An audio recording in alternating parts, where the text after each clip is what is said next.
loud sound for 2 seconds. Nope. Nope. I guess I'm not eating. Like, open it. Oh no, it has a tear thing on it. It's a Filipino. It's ketchup, but it's banana ketchup. But like it's so there's a spicy version, and like sometimes like the label sometimes on like when it says spicy is like this small on the bottle.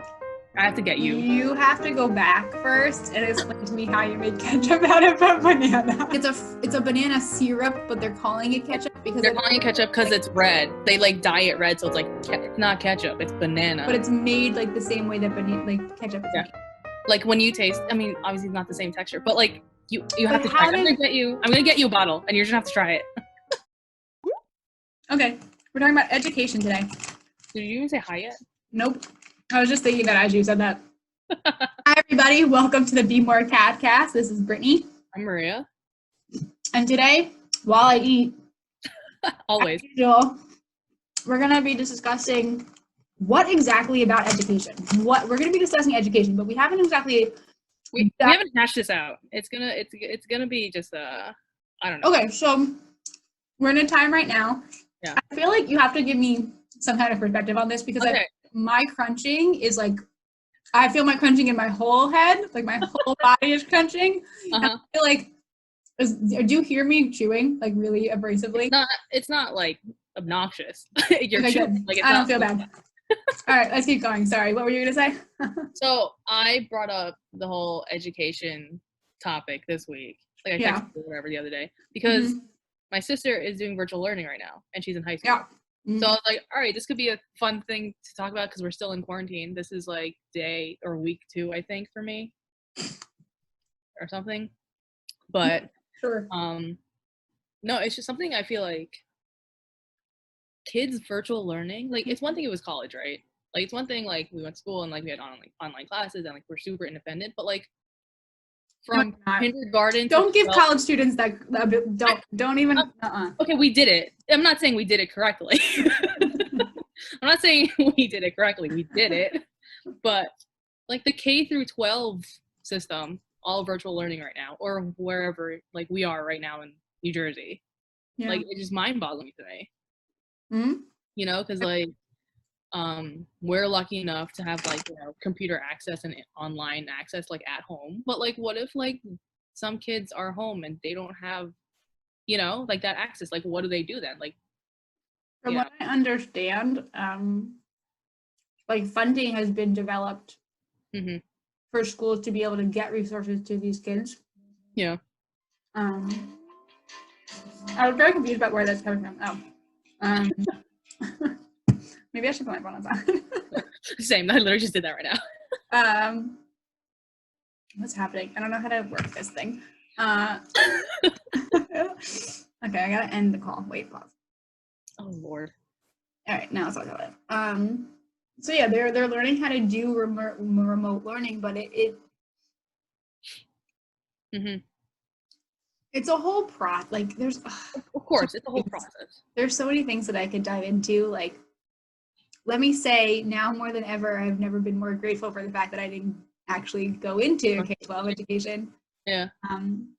But do you want to unpack that? What about it? Where do I start? Like from the beginning. I don't know. Because you thought of like, did you think about like going to I applied to jobs and like went into interviews and did you subbed too, didn't you? Yeah, I subbed for the longest time. I actually really enjoyed doing that. I got to put on I got to learn about like kids and like I actually like I was a long-term like consistently subbing for like a first grade teacher in our hometown. And I enjoyed it, but and it was fun because when you go, like I didn't study elementary education, right? So when I went in and I was like teaching first graders and like went in and did like middle school subbing, like I had to like read the curriculum books and teach myself and be like, okay, but it's fun. It was it's fun. It's a fun problem solving situation, right? Because it's like, all right, this is the information I have to teach. This is the curriculum. How do I make this like fun and attainable for them? Yeah. Like, teach it to myself again. So like I enjoyed it. My issue, and maybe it would have been different, maybe if I didn't want to teach dance, or if like dance wasn't the thing that I was going in for, it would be a different setting, because I really just feel like they're how do I go into this? My issue with dance education K through 12 right now is that there's a lot of curriculum, and there's a lot of like good what should be happening. Okay. Like there's a lot of information about why it's important. It's just like all art. I feel like I have to look down. I feel like I'm looking at you now because I feel really awkward. I don't know where to look. Just look wherever. I'm literally looking. My weird computer. But I feel like, so, okay, let's look at it this way. Yeah. So when you go in as a math teacher or like any of the STEM teachers, like you're getting a lot of support, right? You know, your end goal is to like help the kids understand the world, but like in reality, like your end goal is like to get them good grades so they score well on tests so that you're getting funding and XYZ that you need. I mean, at some points it gets very political and segregated. Like, right, like everything else, but like when you go in as a teacher, you're more likely, and I'm not saying this is in every case, but you're more likely to get the funding you need, to get the resources you need. And you have a very clear goal in the school system that's being supported by the school system, right? Because they want their kids to do well in those areas and succeed well, and that's part of the greater issue that I have with the education system. Not to say those things aren't important, because they're like really important for like developing problem skills. Do I necessarily think that's important that you have to, you know, understand all of the chemistry in the world? Not exactly, but whatever. Whatever, yeah. My issue is that in the dance aspect and the arts aspect in general, is that we get all of this amazing curriculum, right? So like New Jersey, every K-12 school in New Jersey, and like the beautiful thing is because of this pandemic, we've learned about like how many the number of ridiculous number of school systems there are in the state. That's crazy. Every single one of them is like mandated to have like a performing arts curriculum to offer. Really? But they don't necessarily have the staff, the teachers, to be able to teach it. Which that was what I was passionate about doing when I first went into dance education. I wanted to be able to do that. Right. Share like actual dance education and all of like, there are there are standards for learning. Like there is all of that. Like there is for every other program. For every other area of study. But what I saw when I was going into dance programs at different schools, no matter how hard teachers were fighting to give their dancers like well-rounded education systems, there was a lot of this like show pony. Okay. And I saw it in music, I saw it in drama of like, oh, we're doing this event, you need to dance at it. We're doing this event, you need to dance at it. Okay. And there wasn't a lot of necessary, or like I would like have conversations with different people like administration, and like they would talk about what they wanted the kids to get and like understanding like, oh, they need to learn how to express themselves. But then it was like, well, high schools only put them in because they get like college credits, and they want to be able to promote the fact that they can give kids college credits. And like, it's not actually catering towards developing the person, which is like what arts has a beautiful ability to do. It's more about like that end result and what are we getting out of it, which I think is the education system. Obviously, that's the education system in general, right? Yeah, which is kind of frustrating. And I think it's like, I think it's good that all of this is, I think it's good that all of this is happening, because I feel like right now people are realizing if we have the ability to do all of this for kids at home, right? Like the only reason we send them to school is like the social activity. And like, we remember growing up, we used to say like, even kids I talk to now, they're like, I go to school because my friends are there. Like I don't go to school. Literally, absolutely. It's a social environment. And then like, it also is kind of like a daycare environment. And when I talk to a lot of like parents, when I talk to a lot of teachers, that was another thing that kind of was frustrating, is like, I don't want to feel like I'm getting paid when I'm being told this is what I should be doing. Right. And then 90% of what I'm actually doing is managing your lives and like being a babysitter to a room that like your have 10 kids and now has 30. Mm-hmm. And it's not like, that's why I really feel like I have so much respect for teachers. Oh, absolutely. Like for all of what they're going through right now and the transitions they're making and how beautifully creative they get to be in all of this. Right.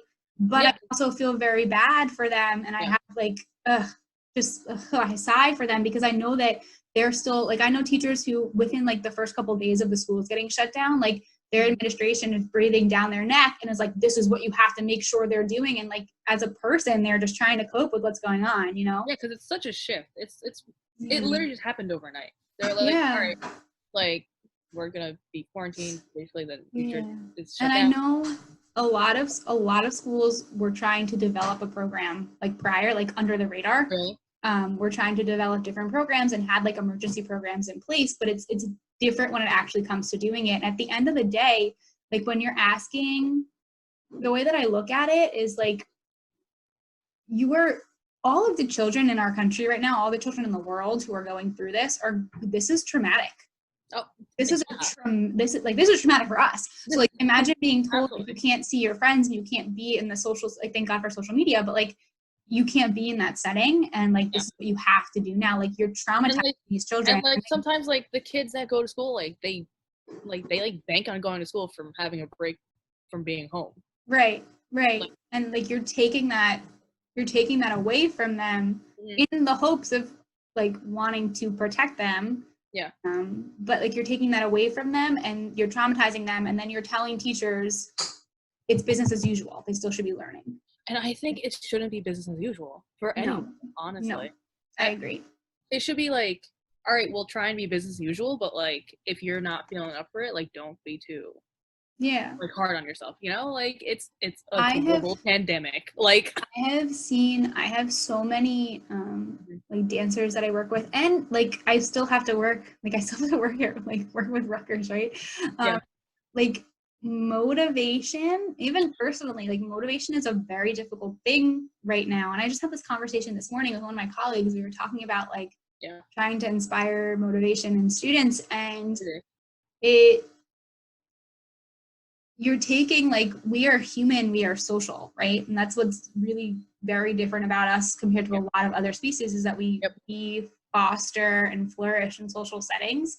Even though we ironically have spent a really long time trying to isolate ourselves from other people. This is like whatever society, but this is like, we need that on some level, and technology is not enough. We need to be physically present with one another. Right. I think that's the worst part. Yeah. We can do this, right? Like we can totally do this with every single one of our friends, but like but the physical space, like taking up a physical space next to you is what I think kills a lot of people right now. Yeah. And it's hard. And how do you manage that for a child, and how do you manage their like intellectual development when they don't have the tools to like understand this yet? Like it just comes with like age and just like, you know, living life. And like, I mean, no one, that's the whole point of how we got to where we got to, right? No one literally has the tools to be able to, and that's the biggest thing that I am not, this is a little off. This is more like about the like actually living in the pandemic for the week that but like and having living through it myself too, like I'm not as concerned about the like economic, like yes, it's a little scary, like the like economics and the financial aspects of what's going on is very scary, but like we are like, economics has its natural cycle and like its natural ebb and flow, and like things always like that'll figure its way out. Like it'll be scary. It always does the whole supply. Yeah, it'll figure its way out.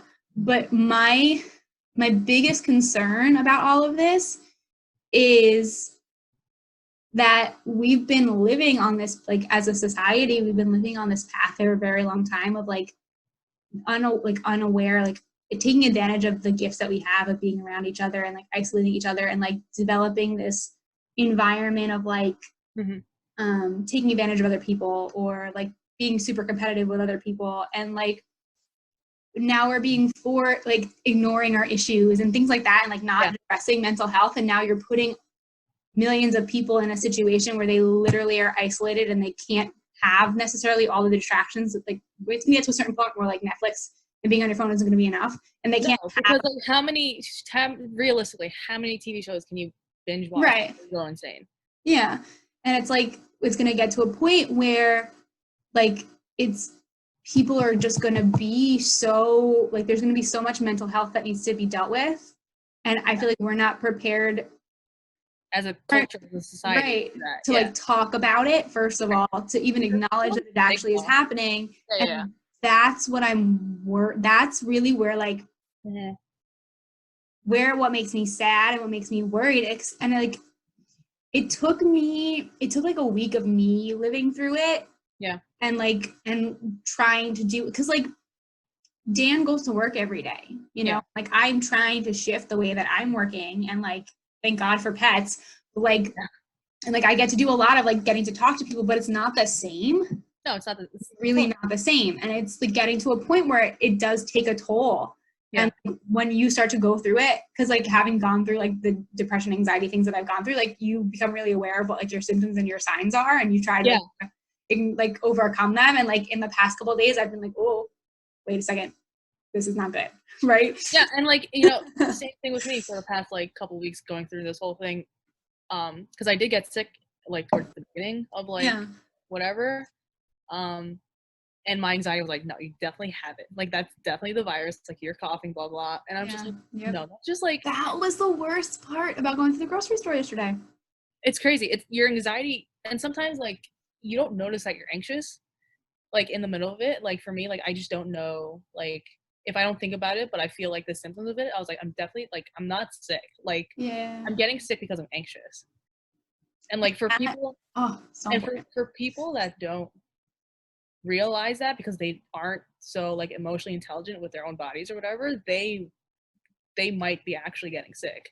Right. You know, like for me, it's all like a whole mental game that I have to be like, no, I'm not sick. Like, let me just go outside and like sit outside. And like, usually that's what I do. I'm like, oh, okay, I'm good for like half an hour. Yeah. But it's like, it really all is a mental game. And I feel like that really is the first part. Like everything that happens to us and everything that like we experience has to go through your mind, your mental state first. Like and it's funny because so many like have like this weird hiccup thing going on. So many so much research is coming out right now and has been coming out talking about how important, like we've seen a lot of like the work and like the school cultures too, because that's what we're talking about kind of. It's like quarantine part 2, honestly. Yeah, really. Like we've been able to gear a lot of awareness, maybe a lot more awareness towards like the understanding of how your mental state like molds your experiences and the way you're feeling and things like that. But what I really feel like, and I've really learned a lot about going like deeper into the health and wellness that I've been doing, is that it's like this, it's so hypocritical. Like the world, I'm just telling you how like our society is still just hypocritical. So like we tell people not to panic, right? And we tell people not to worry and that you're in support of them and that we're going to do whatever has to be done. And that's great. And people are stressing and people are overwhelming themselves. And when you stress out, you're literally putting your body like through so much weight and so much stress. Yeah, you're 100 and like you're releasing these endorphins and you're allowing like the toxins in your body to just have a party because you're stressing yourself out and your immune system stops functioning. Yeah, which is why I can't believe and hyperdrive. I can't believe that most, I don't know if it's most, but like a lot of like businesses, corporations, whatever, are still like business as usual. Like you can't put your employees behind that pressure. The problem, right? You tell people not to stress out. You tell people like that you're taking action to do stuff, and then like you don't actually. We talked about this, I think a little last week too. Like you don't change the system from above, so that it doesn't actually make a difference. And then these people are still stressed out, and you tell them, you know, take all these precautions to support your immune system. But then like the one thing that they need to be able to do to support their immune system is not feel stressed. Like the one natural way without literally doing anything else that you could support your immune system is to try to stay calm. Yeah. But it's so hard. You can't do that when you have all these outside factors. Yeah. All like the societal factors, right? You have work telling you that you have to still do your job and that you have to show up every day. You have school districts and government telling you that you now need to watch your children every day on top of having to do all of that. You have the media putting out just constant influx of information about all the things that you should and shouldn't be doing and what's going on in the world. Like how there's so much hypocrisy in what's being given to people. And it's at the end of the day, the one sure way that people have to be able to fight against like potentially getting sick or having to struggle through COVID is being taken from them without their awareness because you're stressing them out. Right. It's hypocritical. Yeah. And it's so, I think it's so just typical of, and like, I hate to sound jaded and I like, and like, I don't, we live in the greatest country, and we really do. We live in the greatest country in the world because of the opportunities and what we have available to us. We really, really do. But at the same time, people are taking advantage of that, and like we're not calling it on that. Yes, I can agree to that. I think that's what the core problem is. And my hope for all of this, like with all of the, I think I 100% believe that there is some type of higher power out there, and that like things happen for a reason. Yeah. And I really think that, and like, I don't necessarily believe in God, but like, I believe in the power of the universe. Yeah. I believe that there is something out there that was like, okay, well, you don't want to try to listen to our like gentle little, like you need to do something nice, like you need to do something better. We're going to do this. And now you have a choice. That's what I really honestly, truly feel. And I haven't even, what have you heard about like the theories with like China and stuff? Because I really haven't even looked into that. I feel like it would just depress me. What do you mean? Like conspiracy like people theory? Like have you heard the theory that like China created? Yeah. Like, so I heard that theory when it first, like Wuhan first got their first wave, like the very beginnings, where it was like, this is like, cause you remember when like the Hong Kong like riots happened like in the airport? That like, they like created it, right? Like government, I think, I mean, don't quote me on that. I think it was anti-government. That's the whole premise. Right? Because people were just over it, right? Yeah. So with all the riots and everything, I remember all of that. Yeah. So when the first wave of like COVID came out, how many months ago is this now? Like technically, like in China? October, right? Right? Like September. So, going back. Yeah, I want to say but in essence, I heard that this was just like biological warfare, is what the conspiracy theory is. Is that the government is trying to lessen their population, at least in like concentrated, I guess, Chinese like cities or like wherever, so that there would be like less anti-government. But like that's just a conspiracy theory that I've heard. But like again, even if that was like, okay, let's say that was the case, wouldn't be the first time that China tried to control their population, right? Like it wouldn't, not a big surprise there. But again, it's still like stemming from like the big thing of what we're talking about, right? Like when you create a culture, right. When you create that, like, and people are like, it's like, it really is like you're just inviting something to go wrong. Like you're inviting space to make enemies, to piss off the universe, and to have something go wrong. And clearly did. I mean, it went global. Assuming that this is right? Like assuming that this is. But whether it is or not, like somebody somewhere, whether it was a person, like it didn't happen on accident, Right. And I really hope that it gets to the point that like I hope this is a huge pivotal moment in the history of humanity to make like people just all over the place more aware of so many things, and like changing things for the better and actually bringing back our humanness, because we try so hard to, even with cancer, like the fight against cancer, and having seen it, like we try so hard to put on this act of like, we have all of this medicine, we have everything, we are invincible, like nothing can stop humans, but like that's not the case. Yeah. And we're not invincible. No, and like something really needed to, I really do, I feel like, something needed to like knock us down a peg or two. And like, it's very unfortunate that it's coming at global the consequence is going to be global mental health crisis and the loss of a lot of lives. Right. And the whole like concept of being like invincible is such like a early 20s, like teenage, whatever. And that leads our world. Yeah, right. Like, and I think we definitely talked this last week. Like the whole like Florida thing, and like the beaches and like those basically children being on spring break. Like those aren't all people from Florida. Those are people around the country, and then they brought the virus around back home. And I think because like they still have that whole like mentality of like, oh, this isn't gonna affect us. Like I'm just gonna go have fun because like screw that. Like I spent so much money, blah blah. Like no, but this is the repercussion of like you pushing the YOLO concept. Like this, right? Like, yeah, absolutely. And like it's happening for a reason. Like we did this to ourselves. Like for all people who want to blame everybody and want to say like we 100% did this to ourselves. Right. Well, like we're not taking care of it's people being selfish is what it is what it boils down to. It's like, no, I'm gonna go live my life. I don't care if I get sick, like because people are banking that they're not gonna get sick and that this is a whole like government hoax, like quarantining and all this stuff. But no, this is real life. People are getting sick. My mom's telling me hospitals are already running out of supplies. Like I know that New Jersey was supposed to get a shipment on Thursday, right? They did, and I think the governor announced something again that they got more funding today or something. I can't. Here's my question for you. Yeah.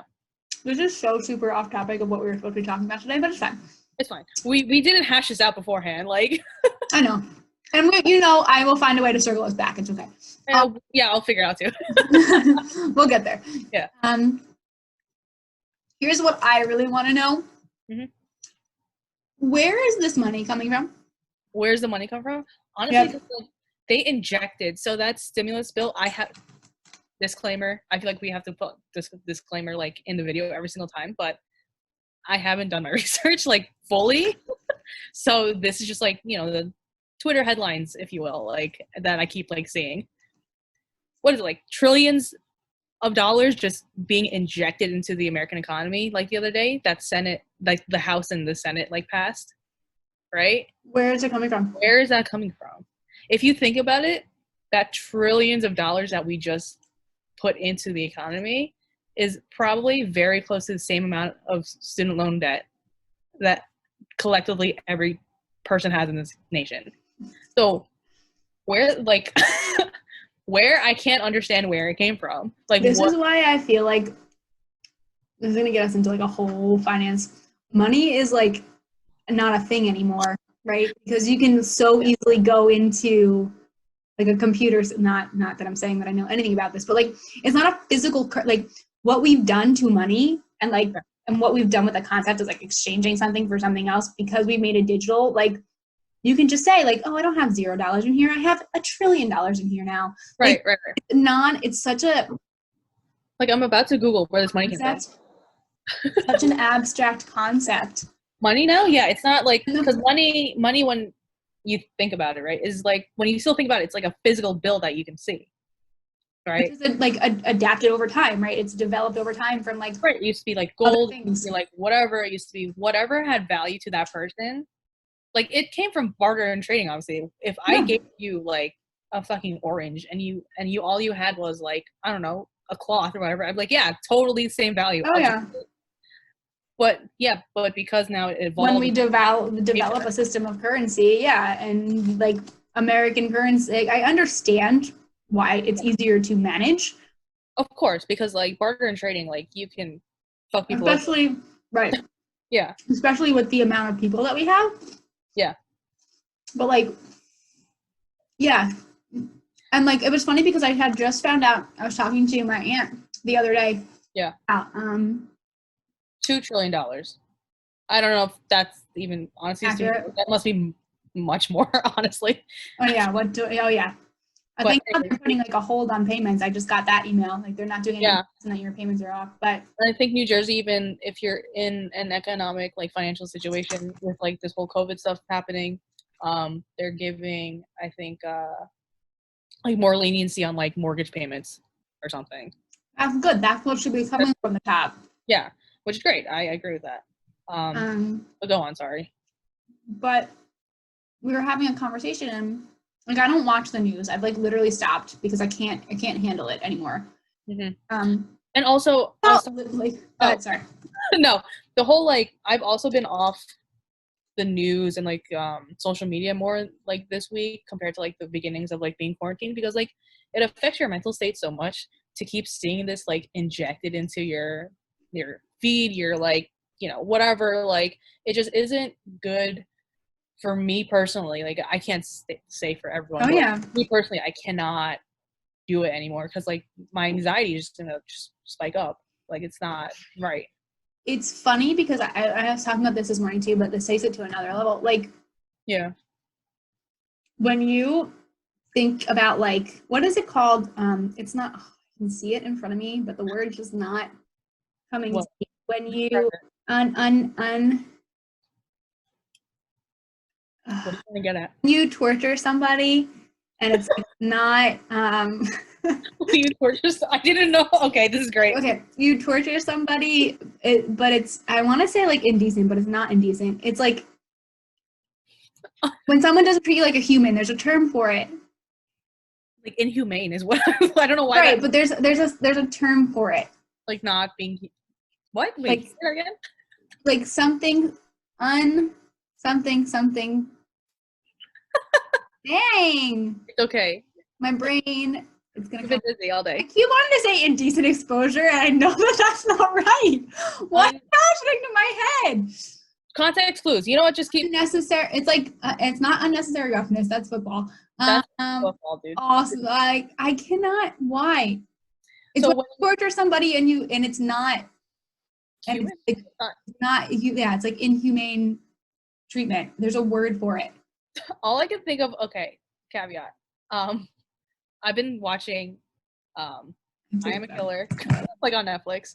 I'm watching Tiger King. Did you see that new Netflix? No, but I've heard about it. It's my like new cheer, is what everyone keeps telling me. Like I'm gonna tell everyone to watch this. I'm gonna literally tell it. I told everyone to watch it. But all I can think of, whatever you just said, I was like solitary confinement. Like I don't know what. Well, no, that's what I want to get into. But wait, hold on. Because that's what it. Again, this isn't solitary confinement, but like. Oh, cruel and unusual punishment. There. Are you serious? I couldn't get there. That's a different type of part. There we go. I couldn't, inhumane and cruel and unusual punishment. I couldn't think of that saying for some reason, but we were all on the same. We were. Solitary confinement also goes. Exactly what you're talking about. So I was thinking today. Yeah. Like having a conversation this morning with like a colleague, and I was talking about like, think about like the way that we treat like prisoners, which literally we do a whole episode on too. And like how we put them in isolation and we put them in solitary confinement and like for like months on end. Right. But like you're doing that to people. Like right, you're saying right now. Yeah, and it's like it's obviously again to not the same extent, blah blah. Right. No, and not at all. But I'm saying like you're to a person who's used to having the freedom, social contact and freedom. Right. It's on that level for what they're capable of understanding and what their experiences are. And it's like when you add on like what you were saying, like these constant reels of negative information, like you literally are just putting somebody through that cruel and unusual punishment. Like that, it's just, and I think that's what's going to break. People are going to break, like society. And that's also, I feel like this is also why, at least in American culture, like you tell people to quarantine themselves and they're like, no, fuck this shit. Well, no, yeah. Like, Dan was saying the other day, somebody went into the store. I was like talking about how like you can't still be getting customers. He's like, no, someone came into the store to buy like a Slim Jim and like candy. And I was like, and he was frustrated because like, why are you here? Like you should be home. But I literally like, I was like, because he's practicing his rights. Right. Like he should say that, and he's like, I need to do something. No, and he is practicing his rights. So it's like right, like that's the American culture. Like we have rights, and like our foundation of this country is that like the citizens have rights. Like. Yeah. You know, and all that stuff. But like for right now, I get it. Like I totally get it. But right now, in this little global pandemic, like people need to realize that like, their action, they might not know they have the virus. Like that's the whole thing. Like it would be one thing, like if this virus, like all of a sudden you had symptoms and like, all right, you have it, like you can't go out. But because it stays in your system and sometimes it doesn't show up till 2 weeks later, if you're still doing the same shit for 2 weeks and not knowing that you're sick, you're gonna get so many more people sick. That is my biggest. So like I have clients who are like, oh, you can still come to my house, like no one's sick here, and I'm like, I can't. Like I physically cannot. Like it's not. I'm not concerned. Yeah. Not concerned about myself. I couldn't end up being the person who was carrying it and got someone in your face. Like that would crush me. And I know. Do that. And like I think I like tweeted or something the other day. Because I just got so frustrated with everything that like everyone wasn't following their like quarantine rules, depending on whatever your township is, all the whatever. But in my head, I was like, I know a bunch of my friends have like very bad immune systems, like either whether it be like a mental like thing or like an actual physical like undertone thing. Like I couldn't live with myself, like say like my best friend has a really bad immune system, like I couldn't live with myself if I was being selfish and just wanted to see her for like half an hour and I got her sick. Like can you like I feel like if you put it into that perspective and tell people that, like I think it would make more sense than being like, all right, you have to stay home just because I say so. It's just, and I think it really goes back to the you can't, the human mind is only so, and like we were saying before, like how people are having a hard time like digesting it. Yeah. Like we can't truly experience something until we experience it. And that's like the downfall of being a human, right? Of like not having the ability to do that. Yeah. It's like we can say what it could look like, we can say what it'll feel like, but until we actually go through the experience ourselves, we can't fully relate to it. You know what I mean? We can't see it for ourselves. We can't project ourselves into it. And it's just more powerful, that, especially in something like this, right? Mm-hmm. Especially when you're asking somebody to stop practicing their rights. Mm-hmm. Like they can't fathom that. Yeah, because they're just not, and it's not like, that's why it amazes me. Yeah. Every day we go through this, because I feel like it just brings so many things about humanity to its head. Yeah. Like it brings so many of these underlying things about being a person, about being a human, that we've tried to overlook and try to sweep under the rug. Yeah. To a point that we cannot back away from. And I think it does it for our society too. I can agree with that. I think it's so cultural though. Yeah. It's so cultural, because like today I was telling you, like we went out grocery shopping today, right? And this is such a small scale, but like just taking like my American culture and taking the Asian culture that I have. We first went to an Asian supermarket. Totally, like everyone wore a mask, everyone had gloves on. When you walked in, like the cart was fully wiped down by someone that had gloves and like everything, like, and they had signs there was like, please stay 6 feet apart. And they had even on the floor, like I think Dan has this on his floor, like like lines of where 6 feet is. Yeah. And that's the Asian, like, and no one batted an eye because we're all wearing masks and like being super precautious and just like all this stuff. And then I went to ShopRite because we didn't have anything, like we didn't need stuff that wasn't in the Asian supermarket. We went to ShopRite and like no one gave a fuck if anything. No, like it was just like status quo. Like our carts are like gross, and like we just had hand sanitizer with us. Less and less people had masks on. If you had a mask on, it was like 1 out of like 20 people. Like it was crazy. And like that's just a super small scale of like the Western and like Eastern culture. But like if you take like our quarantining here, right, compared to literal shutdown of Wuhan in China, like they took it seriously, and they kind of flattened their curve a little bit, because now America has more cases, even though we're trying to quarantine. Okay. Are you ready for this? Yeah. Explain this to me. Ready? Yeah. And this is why, and it's not to say, like, I understand, like, because we don't know what we're doing, we're trying to take the best actions possible. Right. We don't know. But like, explain this to me. Yeah. If we are saying that you are not only going to be spreading this through just being in person, like your physical, like all of your orifices and all of your germs are spreading from directly to somebody else. if the virus is capable of like sustaining its life for up to multiple days on a surface, why are we still functioning where we're passing goods from business to business? And it's like, the answer is money. I know that. I'm aware of that.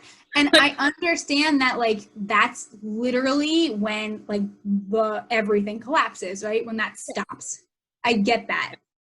And, like, how do people survive? I understand there's a concern there, but how then are you allowed to live on both ends of that? How then are you allowed to tell people you are not allowed to leave your house? We're taking away your we're taking away your rights, your like ability to act on the freedoms that you have to do and say as you please.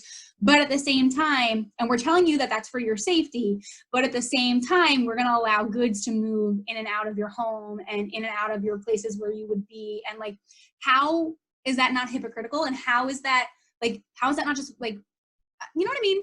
Like, because like and Dan sees this all the time. Like they're moving products, right? And like getting shipments. There are still people. You don't know where that product came from, like initially, right? Like you don't know if someone's who's touched it. Yeah. And like you have, like Amazon is probably at its finest right now. Yeah. Aside from the fact that absolutely, a lot of people are online shopping. Right, because they don't want to go out. So it's like, it's just, I just feel like it's so. There's no right answer here, and I know, like, I would not want to be the person who's sitting at the helm and trying to make these decisions. But like, at the same time, if you're going, you can't be so overly cautious and so like demanding of people not to do stuff when the world is still functioning.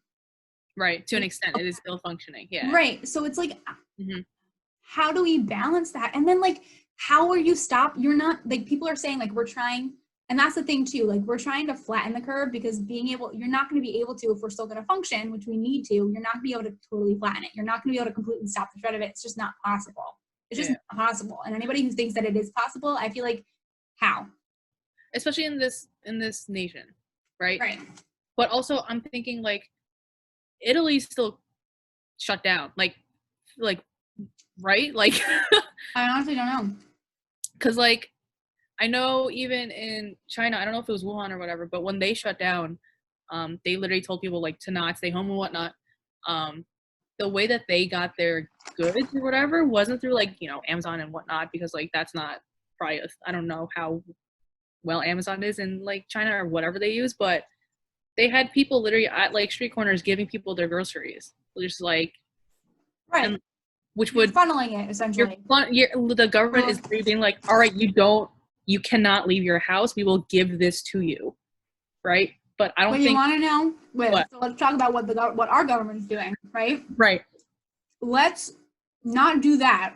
Yeah. We're so worried about the economy that we're going to inject this magical money that we don't know where it came from to give it to you. I'm going to Google this. Go on. With your own discernment to be able to make good decisions on how you're spending your money. Right, because my understanding of this bill, right, is that people are getting a one-time $1,200. Right. Correct? Like that's how I understand. My understanding of this bill. All right, so it's $500 for every child, I think, and then it's $1,200 per person. But in essence, right, you give this. I think this goes back to like Americans and their freedom. All right, you're giving these people the one-time whatever, right? How they're going to spend it isn't going to be smart. Like, I'm not saying, like, everyone. But maybe a majority of people will be very smart about this money. But, like, realistically, what is this one-time thing going to do? Right. And you want to know what I see would be a brilliant idea based on what you just told me about what they're doing? We have and I literally have this, like, sitting, and this is not an endorsement, but I have this sitting on my counter, like on my fresh. Yeah, I have it sitting on my my desk. Not sponsored. Not sponsored, and we're not like. But what should be happening is if we have all of these companies to do this, they should be working directly with the government and like even like the places that have like the ugly produce and stuff, right? Who, like all of the companies that have access to this fresh produce, they should be working directly with the government, and that's like do a similar thing like in China. Be right. Like we're like have an actual system. Yeah. You can't. Like, I'm gonna draw a picture. China also, by the way. I think it's China, but it's definitely an Asian country. So, like, what are you doing? Wait, hold on, I'm drawing a picture. So like this is the money, right? Like you need this, right? Is what we're trying to say, right? But we only need this from what you're talking about, like what we've said. You only need this as a mean to get like to get your goods or services, or like to pay off a service like electric, utilities, house, whatever. This pretend this is a grocery bag. You only need this to like to get to this, right? Yeah. You know that this honestly, like the whole reason of bartering, the whole reason of developing a financial system, because it's a means to an end, right? Yeah. End is because you need to be able to sustain yourself. Like so it goes back to that like that human. Have you ever seen like the Maslow's like human like, hierarchy of like needs or whatever? Of human needs? Yeah. So like you're talking that, right? Yeah. So but instead of like, and what isn't like freedom and like freedom of choice and being able to make decisions like you need. I know we have to look at it. Now I'm looking it up. Let's look at it. Okay, pause. I think I know what you're talking, like what you're getting at. Yeah. Hierarchy of needs. Okay, so at the top is self-actualization. I can't even say that. Yeah. Esteem, love, belonging, safety, and physiology. So physiological. Yeah. So the basis of that, and just to be clear, at the bottom, this picture says that is blurry as a mother. Hold on, let me do this one. At the bottom of your basic needs, your human needs, is food, water, warmth, and rest. Yeah. Very comes next. Security and safety comes next. Yep. Now we're talking prestige and feeling of accomplishment and self-esteem and self-actualization and potential and having the ability to make decisions for yourself, and psychological needs are higher than that. Very high, yeah. This is your basic need. To sustain your life is the foundation of your like existence and your needs. Yep. This is a luxury that a lot of people in other countries don't have. So that's what we're trying to sustain here. But the means to the ends is still, you're not living without this stuff. So again, it comes back to that, like we're still trying to push this illusion of saying, oh, we're trying to help you by giving you the money to buy the stuff that you need, and they're going to encourage you. I just watched a video yesterday from one of the, I'm not going to use names, one of the fitness centers that I teach dance at. Yeah. And they're putting all of their people on furlough and like temporary, like immediate leave, and like not paying them for the next month. Yeah. And they're telling people, don't spend money on anything you don't need to spend money on. Only spend on like. You're telling people this, but people have their minds of their own. Like wait, and the best part is they're telling people to like. I mean, I get it. They should be like telling people to ask to like not owe money to like rent and things like that, which shouldn't be the situation. Like those places should be turning around and saying, we understand what's happening. We're not going to ask you to pay. Yeah, doesn't matter. But like, why? So, but you know that the human need, you're telling people don't spend your money on anything but this, but then you're giving them the money to make the choice. It just seems so like ass backwards. And at the end of the day, I understand people are going to have the argument, well, it's our money and we have the freedom to make the choice. That's why we live in this country. Beautiful. But at the same time, if you're going to say that you're a government that's there to help you like make your best life choices and is there to really support you, this is a chance for you to turn around and say, this is what you actually need. Let us give it to you. And if it's going to be $1,200, if it's going to be that much money, then maybe say, okay, this is the average amount that a family spends on groceries per this many people. We're going to give you this much. Make people start to realize what it's like to have to, like, you know what I mean? Make people realize that this is a real thing that's happening. Right. And then make people it could be a great opportunity for people to realize and how to be appreciative of what we have in this country. And like, it would be very dire. And no matter what happens, like people are going to complain and critique things, even like we are right now. It's a wonder of living in this country. We get to do this.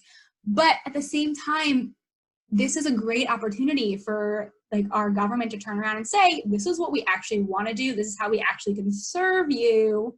Yeah. Right? And like, maybe we can make people realize like we are actually well functioning and we're not all of these negative things that people talk about with like, that is the biggest issue, right? Yeah. Like so many of the people that I know who've come to this country literally don't come to this country because they love their government. They come here because they're like, I get the freedom to do whatever I want.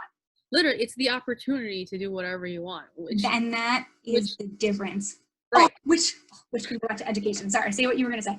No, that was basically it. I mean, like, yeah, immigrants that come over here they might love their government more than our government here. Like, but the fact that we can do whatever we want and become something more here compared to their home country is why people come over, right? And then at the end of the day, like, they're also kind of helping out the world by, like, giving their family back home, like, money to go sustain, you know, like, it's just a whole, like sustaining a global economy versus just our economy. Correct. Exactly. Yeah, because it's always gonna, like, going back to what we said, it's always gonna be an ebb and flow situation. Yeah, and it's always gonna work out eventually. Restrict that at all, then that's why we get recessions, right? That's why we need to talk about that now. That's an issue, because when the major players who hold all the money get scared in their little tiny whiteys about the fact that the economy is going down and pull all their money out of the economy, that's when we're effed. Correct. Exactly. And your face, I love your face.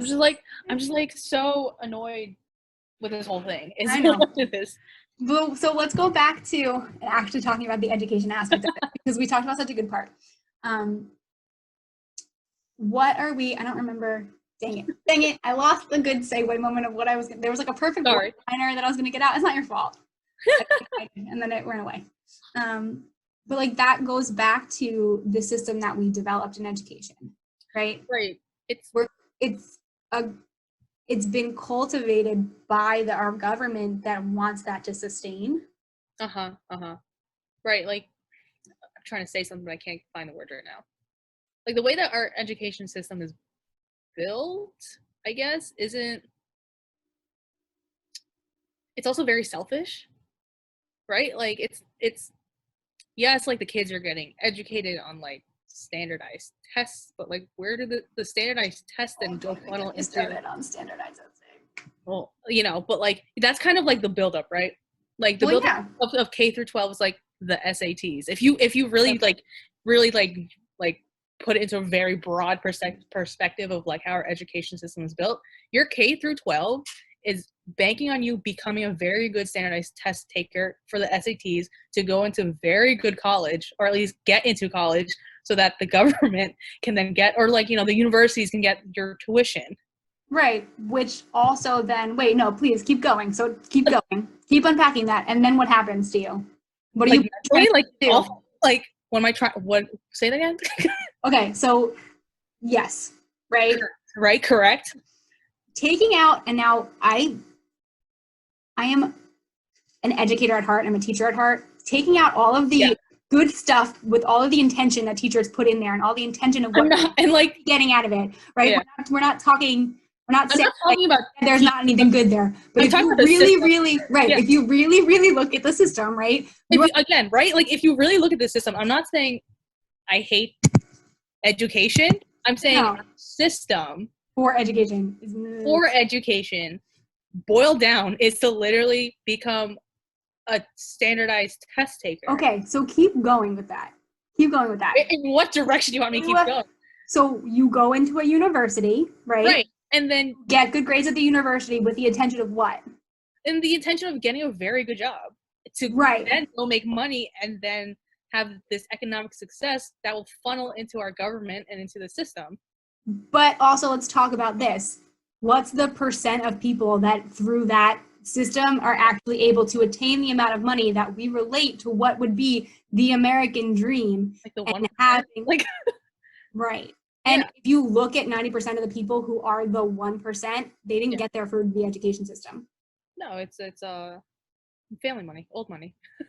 No, not that. It's honestly there's a lot of other factors, but it's usually the people who end up being the 1% that don't have to work through a corporation are the people who right? Or they're the kids who maybe didn't feel successful in school or were socially isolated, things like that. Right. But that, if you buckle down to it, right? Our education system is based on the promise of you go to school, you get good grades, you'll graduate, you'll get a good job, you'll have financial success, you'll have job security. Great. None of those things at the latter end exist right now, especially right now.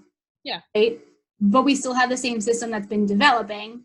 And then on top of that, you're putting, like you said, all of the stress on these children to have to meet standards of a standardized test that literally does nothing but test where you are in life at that moment and whether you're a test taker or not.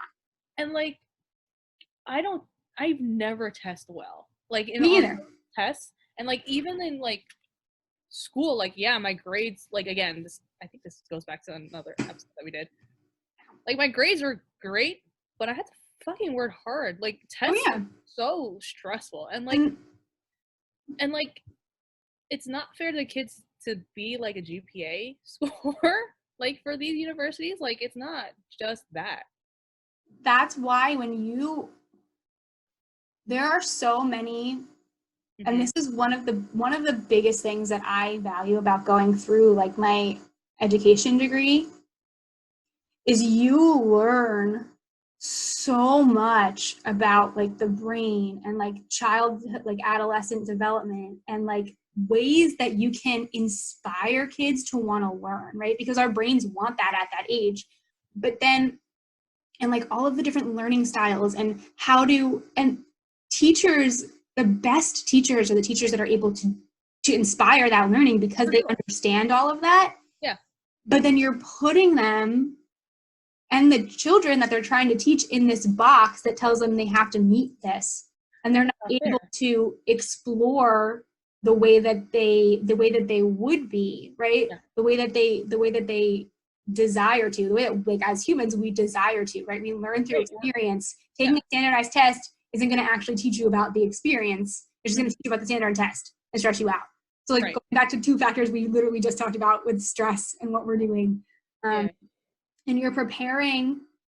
you're essentially working to prepare these children to attain a dream that is non-existent.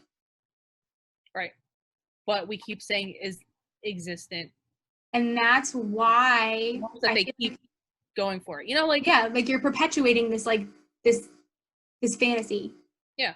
And like, that's why I think our generation has really, really been like standing up to all of this. I can say from my perspective, like I did what I was supposed to do and then still came out and was like, I'm not okay with the situation. Like you are able to really, like, we are really able to look 60 years into the future and be like, I absolutely don't want to be doing this in 60 years. I absolutely don't want to have to be cutting somebody's throat or stepping on somebody to get hired to that. Yeah. To say it here, right? Yeah. To get higher up here and step on all these people who are going to do all the work to help me make money and try to get to my 1%. Like, I don't want to live through that for like another 60 years. And it's like, we're realizing that it's not possible. And now, mind you, for like our parents, like that generation, it was a little different, right? It wasn't attainable. And like you said, that old money, that's how a lot of people. That's how the original like people. Right. Yeah. People. Well, I mean, the original people made money off of slavery, but besides that, you know what I mean? Not getting into that, like that was an attainable dream, right? That was like the way that the 40s and the 50s were, that cookie cutter life. That was when the American dream was born. Yeah. Why in God's name? Yeah. Right. Why in God's name, all of these years later, we're talking half a century plus later, are we still trying to do that? Like, it has to be redefined. And it comes down to, like, if you look at, you know, all the people that are making the decisions, that are sitting in the office, that are controlling everything that's going on in our world right now with how we're responding to COVID, like, what generation are they from? The fucking older ones. Yeah. It's not to say that, like, they don't have good ideas and, like, they can't be understanding and they can't see. They're trying. The thing is, like, they're trying. And, like, we can't really. But it comes back to the same, you can't experience something unless you experience it. Yeah. Right? Now we're just backtracking on, like, oh, shit, okay, we're experiencing it. Yeah, and it makes... I think that's just a human experience. Like, okay, we have to figure this out and backtrack because, like, now I know what to do now. Like, you know. But it's just having that awareness to be able to say, this worked for us. Maybe it doesn't necessarily work for the future. Like, and like all of these generational, like these intergenerational, like fights that are happening, like the okay boomer bullshit that's been going around, like, and all of the trying to pass blame, like, it doesn't matter. It really doesn't matter. Like, we can't change what's happened. They made the decisions that they made because they had the opportunity to, right? They were trying to do what they thought would be best in the long term.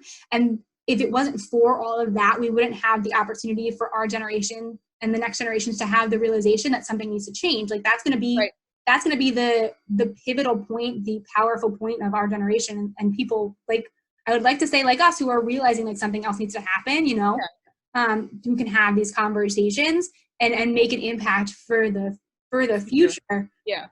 So like it's nobody's fault, it's all of our fault. Yeah. You know? Yeah. And it's not like the placing blame is not doing anything. It's just like we actually need to like meet together and have the conversation. And this whole thing, the only way that we're going to overcome this is if people stop the bullshit and stop the facades and the fantasies and stop wizardizing the hell out of it and just actually like come to a level playing ground and say like, this needs to be addressed because we're not making it out of this as like a existence of humanity unless that happens. Right. Agreed. It's definitely like all of our faults that this is happening right now, right? And again, I think it just boils down to the American dream and the rights and all the freedoms that we have. Yeah. It's like you can't tell me what to do is basically what it is, right? And I think you can't let the leash go and then try to pull back on it.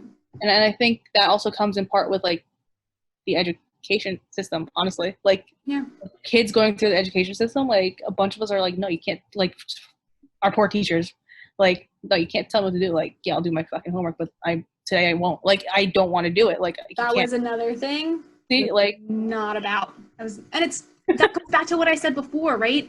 It is not their job to discipline your child. It is not their job to, their job, like literally what teachers are supposed to be doing is inspiring learning. Yeah. Guiding that process. Yeah.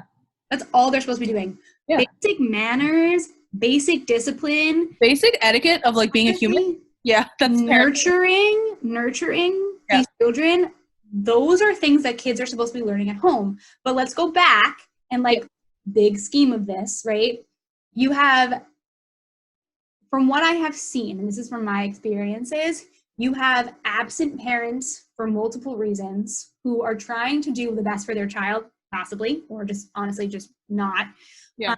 I have seen the one end of the spectrum where you have a parent who wants their child to have a better life, so they are out working tirelessly and endlessly to try to build the financial, just like the financial option really to be able to do that and offer their child the best because they want that, and then they're not there to take care of or parent that child, and the child gets into XYZ, right? Right.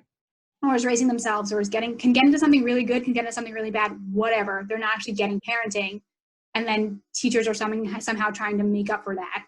And teachers literally now in their curriculum, so many of the teachers who I like work with and talk to, who are outside of the dance realm, they literally have to incorporate like wellness into their teaching plan. So like they have to have like these mental check-ins with their kids, and they have to like do these wellness. A lot of them, right? Like that's asking like too much. It's hard enough to do that for one child. But like your whole class. Plus they're over, most schools, especially in New Jersey, are like overrun with kids. Like it's like the ratio of like teacher to student is like a stupid amount. It's definitely over double digits.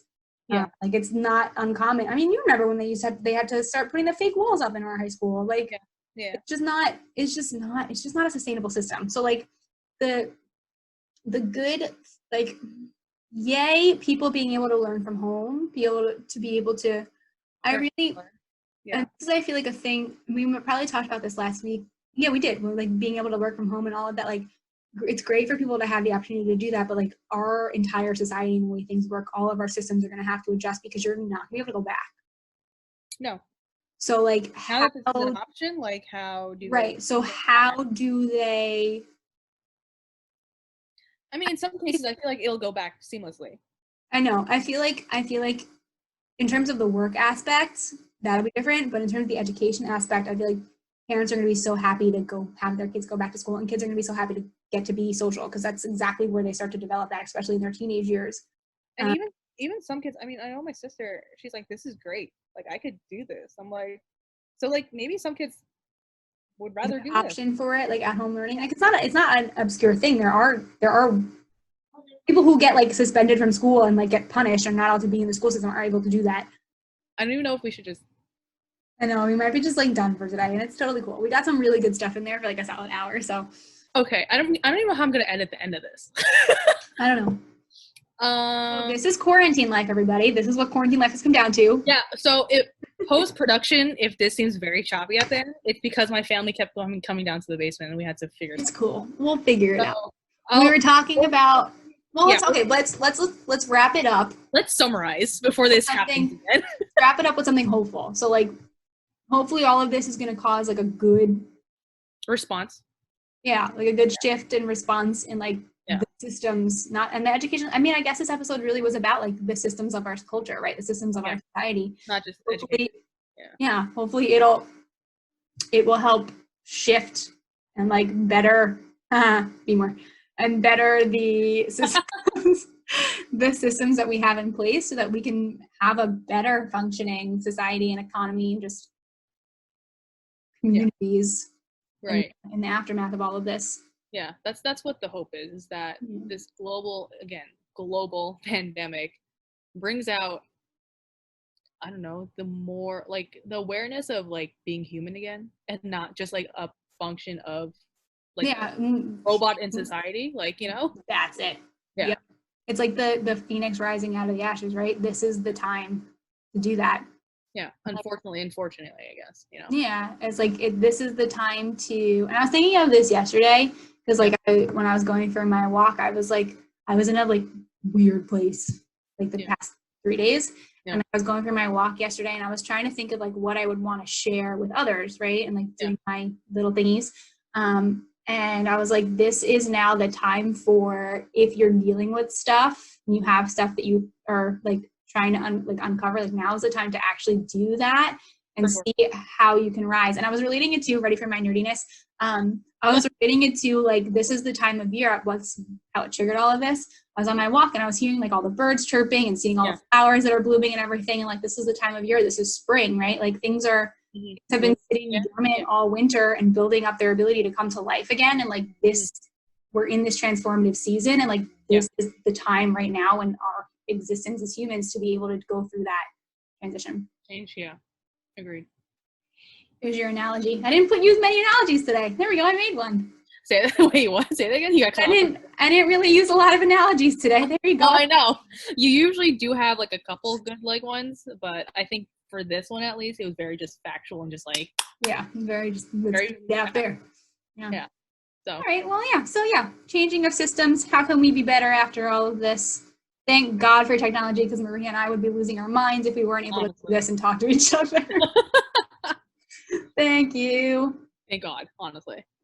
All right. But we'll figure out what we're going to talk about in the next episode. Hopefully it'll be something that doesn't end up talking about COVID, but I mean, we're living in it, so we're probably going to talk about it. Realistically, it will be. Yeah, but maybe we can do another group call. That'll be fun. Okay. That was fun last time. I enjoyed that. Yeah, we have to. We'll blast People were awesome. Cool. All right, so we'll talk to you guys on the next episode. Thank you so much for joining us, and we hope that you stay healthy and well through all of your COVID-19 experiences. Goodbye. Goodbye.